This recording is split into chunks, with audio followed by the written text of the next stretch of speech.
Today is July 2nd, and it's sixth day into the Johor polls. Today we have adjunct professor from Talis University, Ong Kian Ming. Thanks for coming, and then great to listen to your insight, especially with your data. Yeah, thanks so much, Philip, for having me here. Haven't been to the Star office in a while, but I was back here recently to give a briefing, and then great to be able to record this podcast with you. Okay, thanks. I'll ask you the most important question. First question is, what's your prediction for the World Cup? Who will win it? I have a soft spot for England, lah. So I know, even though I'll be disappointed, but I hope that this time is really coming home. Okay, you know that, and I used to be an England fan, and every time disappointed. yeah, then after that I gave up after 20 years or something like that. It's okay, lah. I pay more attention to what's happening in Malaysian politics than what's happening on the football pitch. Okay. The Johor Menteri Besar, he Yes. called for an early election, and he's going solo in all the 56 seats. State seats, yes. Okay, so as a data person, what's your assessment of his decision? This is not so much based on data, but I think based on the sentiment that he is a popular Menteri Besar, and that given the fact that the Johor state elections needs to be held probably by the end of the year anyways, I think he made a very astute decision to have it earlier and to use this as some sort of a temperature check in terms of his own popularity, the popularity of Barisan Nasional in Johor, and also try to see whether this can lead to other developments within the larger Malaysian ecosystem, political ecosystem. Okay, this maybe you expected it, but maybe the men in the street, they didn't expect it.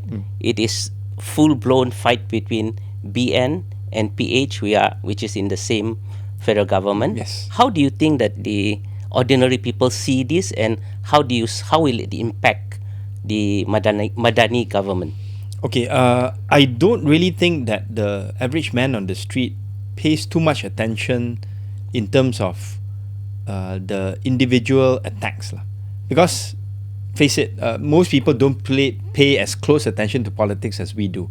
They are more worried about football, the cost of living, the price of petrol, how crowded it is for those people who are in Johor Bahru to go to Singapore and back, right? So I think those are more existential problems for people.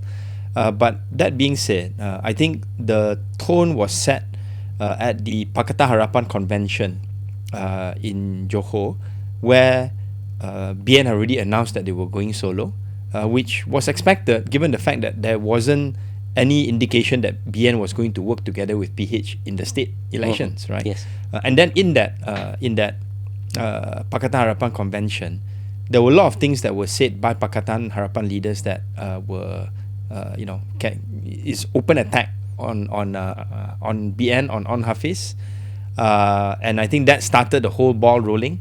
And then Hafiz felt that he had to respond. He said things like, I wouldn't want to be in a government together with the DAP. And then that also turned out to have another rhetoric to say that does it mean that he's anti-Chinese? And then BN came back to say that since when did DAP represent the Chinese only? Since when was it a Chinese party only, right? There's other parties out there that represents different segments of the community, right? So I think that kind of back and forth I think makes it very difficult, number one, for BN to ever think about asking PH to be part of the state government in Johor. Okay. And more importantly, I think it would make it very difficult for BN if, let's say, it were to be invited to take the leadership at the Prime Minister level after the election results in the next general election. It would be hard for BN to invite PH to join the federal government. And then the third thing, and of course I'm moving ahead, is that it may expedite the process by which the general elections may have to be called if, let's say, the situation in cabinet becomes very untenable because of the tensions between BN and PH, specifically DAP. Okay, just asking for scale. In terms of this BN PH tension, I call it tension, because of this Johor election, just say 1 is mild, 10 is very high, or very, very, very hot. where do you put it? I would say currently it's around a 7, but maybe next week it may increase to 8, and then during the Negeri Sembilan elections and in the aftermath of that it may go up to 9. Okay, I'll ask you a man on the street kind of question. Is this just politics? Is just wayang only that, tension, but in the end, like what they say in parliament, you used to be an MP. In Yes. parliament, it seems, what I'm told, you all are fighting against your opponent in parliament, but in the lobby, you are drinking tea with them. So is this just wayang to win votes, or is there real cracks in this Madani government? I think at the end of the day, politics is about self-interest. Self-interest for yourself as a candidate, self-interest for your party, self-interest for your coalition. And even if, let's say, after the elections, there can be still cordial relationship between different members of the cabinet in BN as well as in PH. I think if, let's say, your campaign is structured in such a way as to say, okay, I'm not going to work with one side, and your voters take that as face value, then, and if, let's say, that benefits you, there's no reason why you would want to have political cooperation, because it doesn't win you any additional seats. So that's where I think I will contextualize the relationship between BN and PH. On the other hand, you look at what PAS is doing. Yes, I wanted to ask you that. So, PAS is, I think, trying to do a very strategic move in terms of wanting to show that it can work together with BN. And in that context, if, let's say, that strategy works for BN, then it may lead to other things that would be beneficial for both sides in the run-up to the general elections. Okay. Is PAS showing that they are supporting BN, or is there behind the scene there's a secret pact between PAS and UMNO that is brokered by, just say, Wawasan? I think optionality is something that all parties like right now.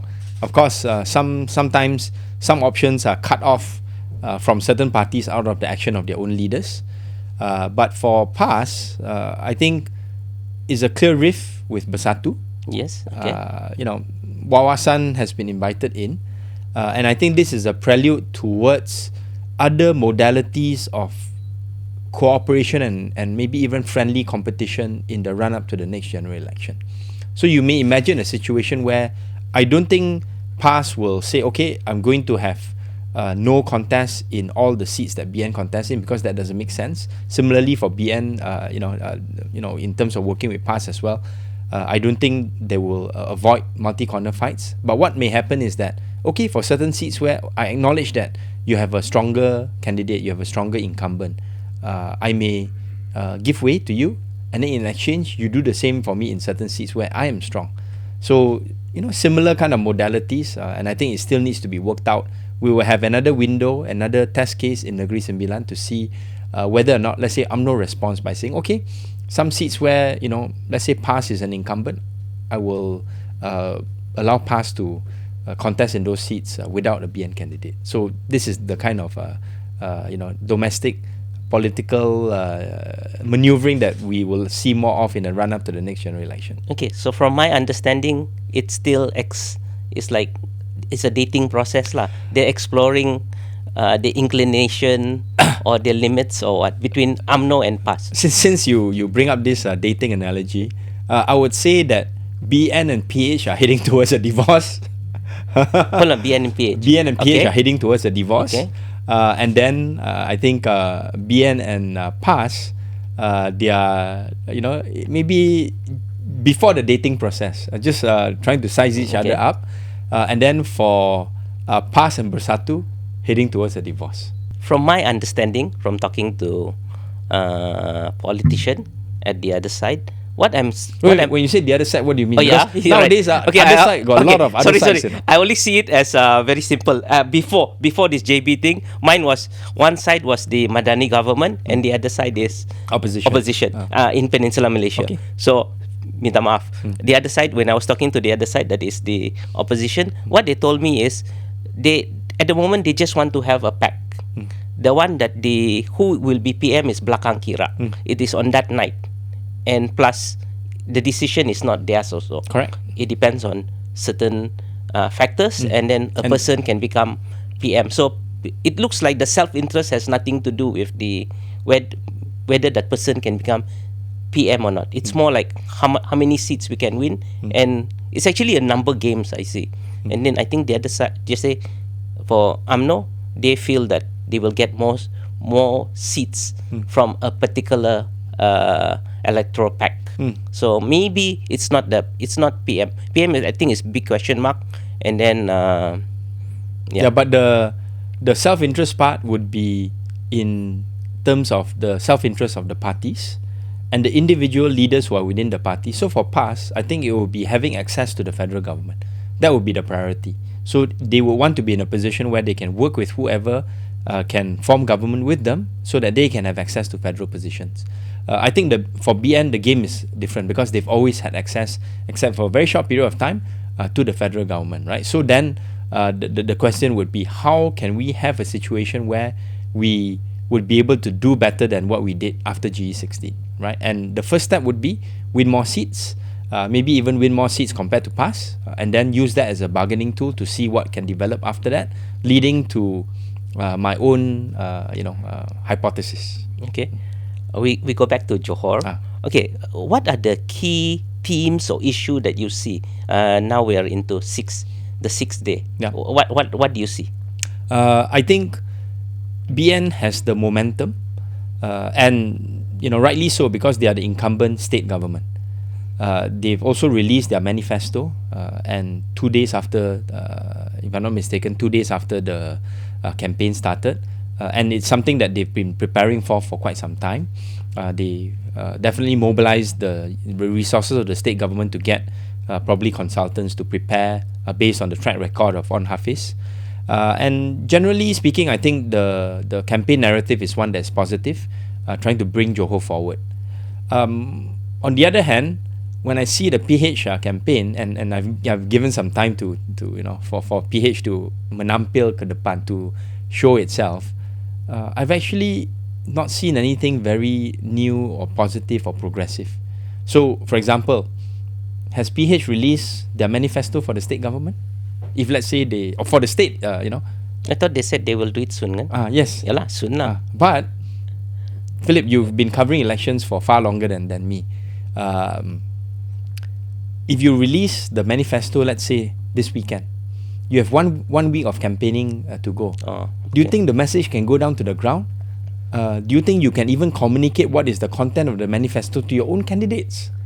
I've been in that situation before, and this was what happened in 2022, when they cobbled together the manifesto at the last minute, had a PH kind of a meeting where this manifesto was revealed, and nobody remembers what it's about. Yeah.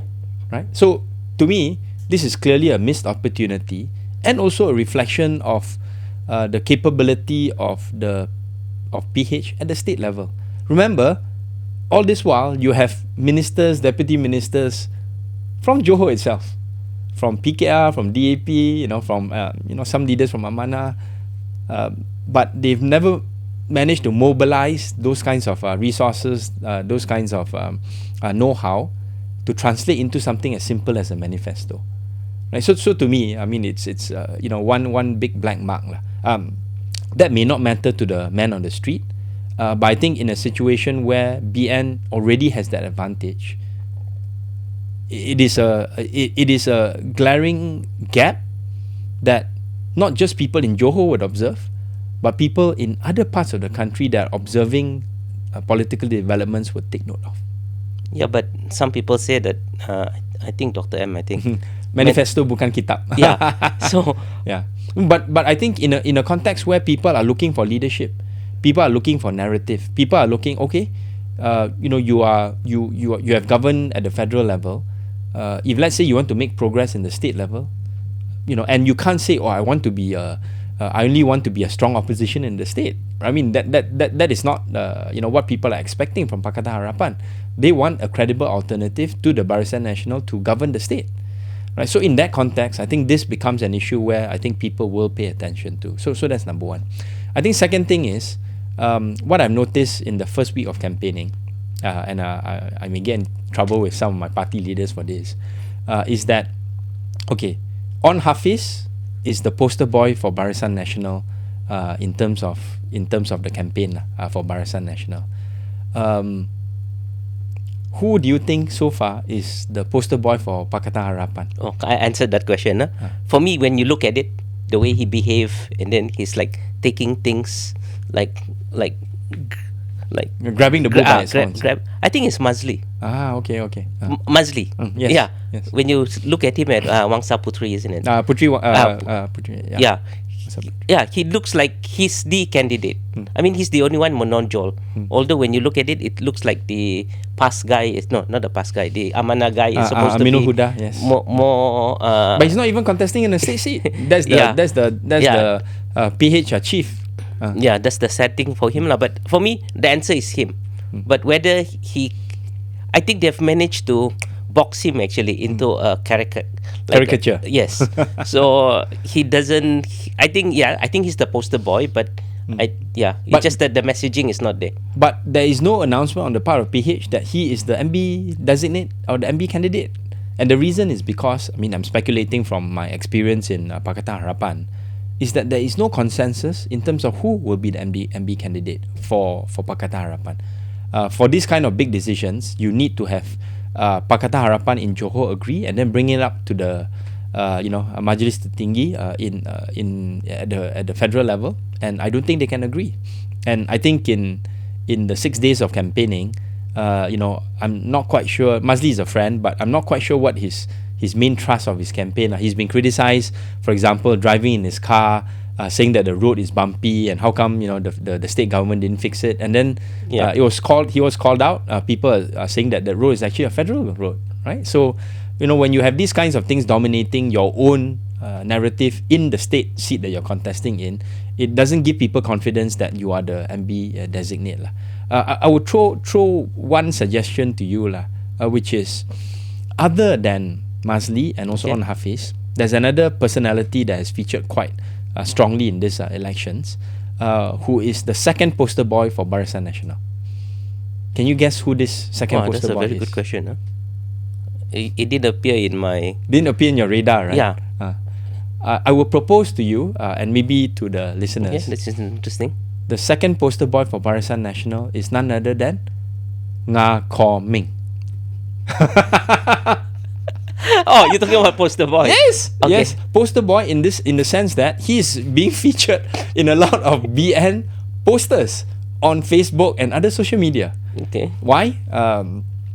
He gave an interview at Oriental Daily. I think it was around the time when the state the state assembly was already dissolved and going to hold the state elections. He said, and this was the one that was reported very, very widely. He said that if BN wins big and if Najib is freed, I will resign. Right? So that was the headline coming up from that interview. So then that gave the opening for Barisan Nasional leaders to come out to say, okay lah, we make sure that BN win big so that he can resign. Yeah, but there's a qualifier, isn't it? There's a second. If Najib is out lah. Correct. But Barisan Nasional leaders, I think, very cleverly downplay the Najib part. Yes. Because they know, and this is not my opinion. I think this is quite widely held even among the DAP leaders, that YB Nga doesn't necessarily have a very high level of support among the Malay voters. In fact, you can look at URA, you can look at the things that he said before. He is a lightning rod among Malay voters. And the BN leaders know this. That is why Tok Mat came out to say, okay lah, kalau macam begitu, boleh letak jawatan segera. He can resign very soon. Right? And that has been played out in a lot of the social media posting. This Eric Sito, Lim Sian Si, and other leaders that I see as well, other people, other cyber troopers and whatnot. So then that has, in fact, dominated a lot of the narrative. Probably overcome some of the good work that Anthony Loke is trying to do, talking about connectivity from the train perspective to Johor Bahru, Kluang, Gemas, even talking about the Segamat Inland Port and things like that. I mean, those are, I think, good development ideas. But then suddenly, this new narrative comes out okay, we want to have a good elections campaign so that we can make sure that Ong Kian Ming resigns as a Okay, cabinet that's minister. that's interesting. I want to ask you, in terms of social media, the I just noticed that I've been fed with so many bersama.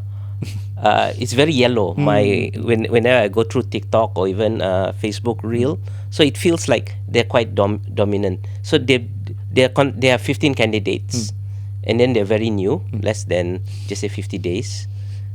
What do you think of their chances in this? So I think for Bersama, Johor is not really that important. I think they will probably focus more resources in Negeri Sembilan, because it's closer to the Klang Valley. Johor is just a test case. The reason why I think you are seeing a lot of those advertisements is because of Rafizi Ramli's own background. Hitting in vogue and knowing that certain resources can be deployed online if, let's say, your ground game is not that strong. I think that the challenge with Bersama is if, let's say, they perform very poorly in Johor, to what extent will it affect the confidence of people who are supporting them for the elections in Negeri Sembilan, right? And if let's say, even if let's say Negeri Sembilan, they do slightly better because of the Klang Valley effect, but the slightly better part is such that they do well, but not enough to win any seats. But they take away enough votes from PKI and DAP so that some of these candidates may end up losing to BN, right? And then the whole narrative about them being a spoiler, that is not good for PH and benefiting BN, that comes into the picture, and that I think would be something that will have an effect on their ability to win more votes and seats at the general election. Okay. The one that I noticed that doesn't appear on my social media is Muda. Although Syed Saddiq appear, but not as a Muda person, but as a celebrity lah, endorsing product, etc., etc. He's a recent marriage to Bella as yes, well. I'll see Bella there and everything. So is Muda a one state seat wonder, or what will happen to it in terms of this election? I think a lot of growing pains because they are basically fighting in the same space as Bersama. Yes, and I think Bersama, because of its more prominent national leaders, obviously Rafizi and to a lesser extent Nick Nazmi, they cannot. Muda doesn't have anyone to be able to fight them other than Syed Saddiq, and Syed Saddiq is sitting out the Johor elections because he has his case ongoing.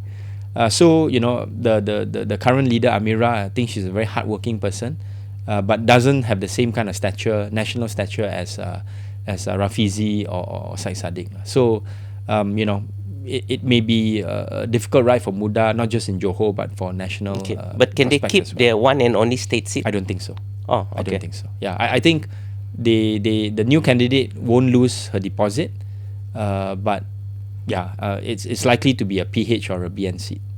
Okay, I've noticed that the government is trying to ease the border control between Singapore and Johor for July 11, and then it looks like they will want more. It looks like the government they want more Malaysian who are working in Singapore.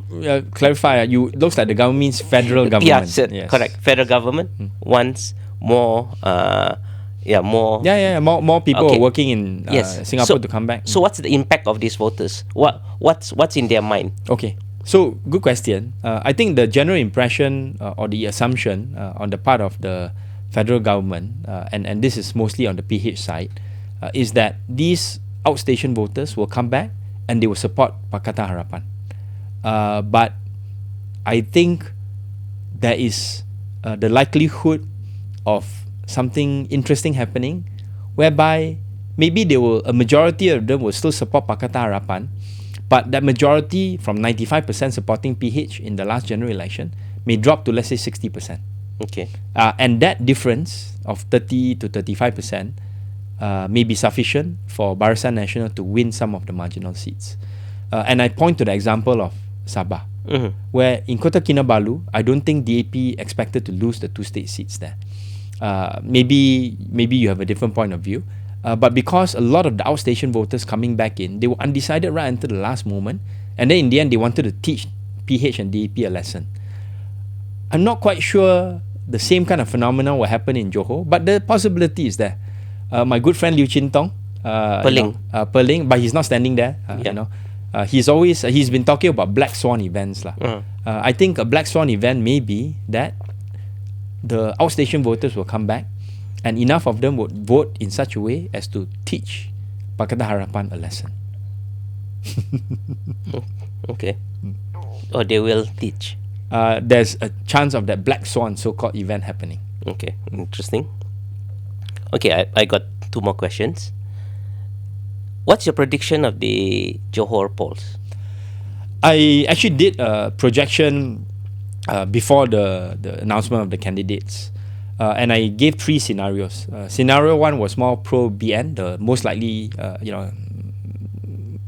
scenario to happen, more than 50%, where I predicted that there will be a loss of about maybe 30% of the Chinese vote on the part of PH, loss of about almost 40% of the Indian vote, and then the Malay vote lose about 5% because the Malay support wasn't very high. And then the second scenario is more pro-PN, Perikatan Nasional, where the loss of the Malay vote would go more towards PN, and then BN may lose some Malay vote towards the PN as well. And then the last scenario is more pro-PH, where the magnitude of the loss in the non-Malay support will be less. So lose 20% of the Chinese support rather than 30%. Lose 30% of the Indian vote compared to 40%. And what I found in all those scenarios was that BN would still win comfortably. So even the third scenario, where it's pro-PH, BN would win about 39 seats. Compared to the 40 that it won. And the reason is that a lot of the seats that were won in 2022, the state elections, by PH were won with relatively small majorities because of three-corner fight and all that. And even when I modeled these kinds of projections, not using the 2022 state election results, but using the 2022 general election results, where PH did much better because overseas voters, outstation voters came back after COVID. Even then, in that scenario, BN would still win comfortably with about 39 seats. That is in the worst case scenario for BN. After about 1 week of campaigning, because of some of the factors I talked about just now, I'm looking at BN winning between 45 to 50 seats. That's the best. That's the best scenario. 45 and I think to? To 50 seats out of 56. Okay. And I will say this here, the first time that I'm saying this publicly. Okay. I predict that MCA would win more state seats than DAP. Okay. Right now, DAP has 10 state seats, MCA has 4. Right? So you just need to have a swing of, let's say, 4 seats, whereby MCA get 8 state seats, then DAP would end up with 6 state seats. Okay. So, that is, I think, something that would definitely shake things up in terms of public perception of support for PH and also DAP among the non-Malay voters. Okay. Then the third scenario, what's the number? The third scenario would be, BN winning about 39 seats. PH will still manage to hold on to about 8 to 10, state seats. And then in that scenario, MCA would maintain its 4, maybe go up to 5 or 6 state seats. You mentioned Perikatan, and Perikatan is a bit strange because it's like technically 4 parties contesting. I mean, a coalition that they're going on their own, but people ignore MIPP, and then Gerakan is not contesting. Yeah, Gerakan and so Wawasan basically, is not, it's just Bersatu and PAS. Yeah. So how will PAS do, and how will Bersatu do? I think PAS is trying to focus all its efforts on one state seat that it holds. Okay. Yes. May not be so easy for them to hold, even though I think they have a hardworking candidate there. Because I think for that seat, they've experienced a little bit of increase in the number of voters. And I think much more pressure will be on Bersatu. Because a lot of the seats that they won, one person already jumped. Endau has. And then Bukit Kepong. And then the other seats are in areas that are close to Pago. Yes. And people feel that Muhyiddin is vulnerable now. Right, so those are the kind of reasons where I think these developments that happen after the nomination of the candidates lead me to believe that the beneficiaries of this would be more Barisan Nasional rather than Pakatan Harapan. Okay. I got one more question, but I'll let you wrap up first. Then I will ask you the last question. Okay. Okay. Yeah. So in general, how do you see this Johor polls? I think most people already assumed that Barisan Nasional will win, right? And I think the importance of these polls is what kind of domino effect it will have on what's going to happen in the other state seats and also in federal government, right? So I'm not sure whether I'm preempting your last question, but I hope not. this is my scenario. Okay. Okay, this is my scenario. Listeners can, audience can agree or disagree. We are all up for debate and discussion. If let's say BN wins more than 40 seats, In which Johor, is in okay. Johor, which is what it won in 2022 in the state elections. Let's say my prediction comes true, about maybe 45 seats, right? This will open up the opportunity, if let's say MCA also wins more seats compared to the DAP, for the Menteri Besar to come in to say, okay, I'm going to give MCA a bigger role in the state government. Right now they have 2 EXCOs. I'm going to give you 3 EXCOs. MIC gets 1 EXCO.